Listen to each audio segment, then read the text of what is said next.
La Journée nationale des acteurs culturels est venue de Bernard. Nous avons réfléchi. Chaque année, nous participons à des événements qui célèbrent les artistes. Et nous qui sommes les faiseurs de stars, on ne nous célèbre pas. Et même si nous partons, on a moins de visibilité. Donc nous avons essayé de voir qu'est-ce que nous pouvons faire pour pouvoir trouver une idée où nous allons récompenser, où nous allons féliciter, où nous allons remercier les acteurs culturels pour leur contribution dans le développement de la culture. Donc nous avons réfléchi, on a dit de faire une journée. Mais quel est le nom qu'on va choisir? C'est ainsi qu'on a réfléchi. Un jour, Bernard est venu me voir au bureau, il m'a parlé de ça. J'ai trouvé l'idée, il m'a dit la Journée nationale des acteurs culturels. J'ai dit ok, j'ai dit c'est bon, j'ai dit mais on va réfléchir pour pouvoir le faire d'une bonne manière. Donc nous sommes partis sur le net, on a réfléchi, on a fait des recherches et on a trouvé qu'il y a effectivement une journée internationale de la diversité culturelle qui est célébrée par l'UNESCO chaque année, le 21 mai de chaque année. Donc on s'est dit, pourquoi si l'UNESCO célèbre la diversité culturelle, nous aussi en tant qu'opérateur culturel, il est important que nous célébrons aussi la Journée nationale des acteurs culturels.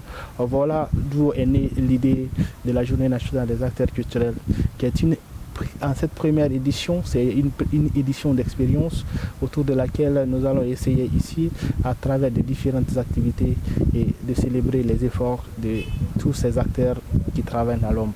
Le déroulement de la Journée nationale des acteurs culturels, au début, quand nous avons travaillé sur le premier document, on a voulu partir sur 3 à 4 jours. Mais après concertation, nous nous sommes dit que c'est une première expérience et il n'y a pas assez de soutien comme ça. Et le peu de moins que nous avons, c'est ça que nous sommes en train de nous baser. Donc avec une expérience, nous nous sommes dit qu'on va partir sur 2 jours. La première journée, c'est une journée en off où nous allons initier des séances de formation, où nous allons discuter sur les enjeux de la culture. Nous allons faire des panels où nous allons faire des panels de discussion et puis aussi des formations sur le management culturel et la gestion des structures d'entreprises culturelles. Pour pouvoir ici contribuer au renforcement des capacités des acteurs culturels. Parce que l'essentiel, si les gens sont formés, si les opérateurs sont formés, moi je pense que nous pouvons mieux travailler sur nos différents projets. La différence entre la Journée nationale des acteurs culturels et les autres cérémonies de récompense, c'est que cet événement, ce n'est pas une concurrence où on doit dire tel est le meilleur, tel est le meilleur. On se mise juste sur la contribution individuelle des acteurs, sur leur implication sur les différents projets. Ce n'est nullement une concurrence où on va dire tel est le meilleur, tel est ceci, tel est cela. Mais juste par an, vous avez travaillé sur différents projets. Nous, pour vous encourager, pour vous remercier de vos efforts inconditionnels, puisque vous ne gagnez pas trop d'argent dedans, nous essayons de vous donner un satisfecit et un trophée pour vous encourager encore à faire plus l'année prochaine. Mais ça ne veut pas dire que vous êtes le meilleur.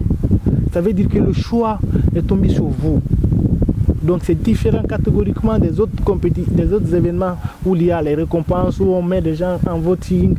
Non, chez nous, il n'y a pas ça. Et parce que l'objectif, c'est de rassembler les acrobates, les humoristes, les comédiens, les danseurs, tous ces acteurs culturels qui sont un peu, nous disons, qui sont pas plus vus comme ça. Par exemple, je prends l'exemple sur les Sow Bailou. Ils ont contribué pour le rayonnement de la culture, mais ils n'ont jamais été célébrés.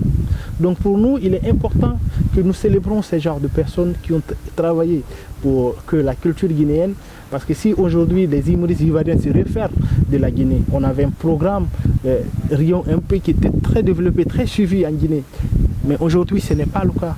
Donc nous disons que ces genres de contributions doivent être vraiment célébrés et encouragés. Notre premier soutien et notre premier sponsor d'abord, c'est vous, les médias en République de Guinée et Miti 224 TV.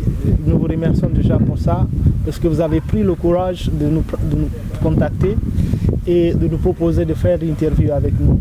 Donc nous pensons que s'il y a des médias comme ça, comme vous en Guinée, beaucoup d'initiatives et beaucoup de jeunes verront leurs projets, et je pense que ce sont des jeunes comme ça que nous devrions tous accompagner et soutenir, que ce soit médias, que ce soit culturel. Nous contribuons tous de notre manière au rayonnement de la culture. Parce qu'on ne peut pas parler aujourd'hui des acteurs culturels sans parler des médias. ne peut pas parler des managers sans parler des médias. On ne peut pas parler des humoristes sans parler des médias. Parce que si aujourd'hui 10 000, 20 000 personnes voient ce que nous faisons, c'est parce que vous êtes là pour éclairer et pour donner l'information qu'il faut. Vous payez de votre propre transport. On ne vous appelle pas, vous-même vous appelez, vous venez de vos propres efforts, vous laissez vos programmes pour venir nous accompagner. Il est important que nous vous remercions, il est important que nous saluons le courage que vous faites chaque jour pour le rayonnement de la culture. Ce projet que nous lançons, c'est une initiative jeune. C'est vrai que nous avons de belles idées, nous avons des initiatives, nous avons de l'énergie, mais sans les moyens pour pouvoir le réaliser, c'est un peu compliqué. On ne va pas dire qu'on ne va pas le faire, on va le faire avec nos moyens de bord. Mais si nous avons encore de soutien, moi je pense que ça sera encore plus mieux et plus dynamique que ce que nous sommes en train de faire. Puisque nous évoluons encore sur nos fronts propres, tout ce que nous faisons, nous le faisons à base de ce que nous contribuons. Donc nous appelons à tout le monde de venir soutenir le projet parce que c'est une initiative noble. Ça sera fait chaque année, comme les autres journées, comme la journée nationale de la diversité culturelle ou bien la journée internationale des droits de la femme. Vous n'êtes pas sans savoir que les couleurs n'ont pas été choisies au hasard. Et si vous voyez la couleur, le bleu, vous-même vous connaissez comme toute autre personne, le bleu symbolise d'abord c'est que la pureté, la sincérité. Et l'orange, ça veut dire, c'est que quand on a la foi de quelque chose, l'orange, c'est ce que ça donne un peu l'image. La conviction, c'est ce qui vient du fond du cœur. Et le blanc, on sait que tout ce qui est blanc, c'est clair, c'est propre, c'est limpide. Ça aura lieu le 20 mai au studio Kira de Kipé. Le message que je vais lancer, d'abord, c'est remercier l'effort de tout et chacun, des gens qui nous donnent du courage et qui nous aident dans l'ombre. Et nous demandons au ministère de nous accompagner sur tous les plans. Et nous demandons aussi à nos aînés en tant qu'acteurs culturels que le projet, peut-être nous sommes devant le projet, mais le projet parle de tout le monde en tant qu'acteurs culturels. D'abord, la culture, c'est l'identité d'une nation.